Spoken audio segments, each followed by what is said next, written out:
Now, speaking of moral relativism, Kamala's reaction to the violent, Jew-hating, anti-American protests was to condemn violence in general. And I will close with this then. It is important for the American people to remember the war in Gaza is not a binary issue. Let us all condemn terrorism and violence. Let us all do what we can to prevent the suffering of innocent civilians. And let us condemn anti-Semitism, Islamophobia, and hate of any kind. And let us work to unite our country. Oh, boy. Yeah, lovely. So when liberals become violent, it isn't a liberal problem.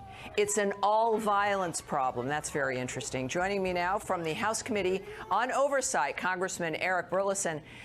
Congressman, you know, when January 6th happened, did liberals blame all protests everywhere, or did they kind of focus in on who they thought was the main problem? No, I think that they clearly focused in. In fact, they tried to create and stereotype everyone that was there. Yeah. Look, Kamala Harris is trying to have it both ways. And the sad part is that this couldn't be a better example of right versus wrong. I mean, you have barbarism versus a free society and free people. And yet Kamala, every time when she talks about anti-Semitism, why does she have to cage it or couch it next to, you know, any discussion about attacks against Muslims or against Palestinians? Mm-hmm. They're not an equivalent. There is no equivalency here.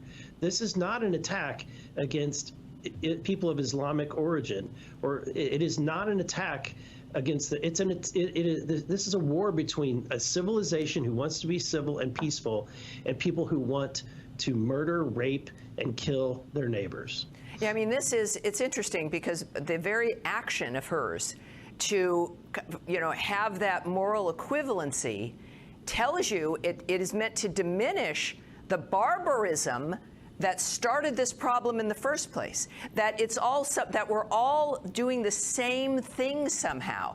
Israel did not ask for this. Israel is defending itself. Israel, you know, Hamas could stop everything right now by releasing the hostages and putting their weapons down, but they're not. All of this is blamed on Hamas and should be. Now, let me ask you, sir, listen to this.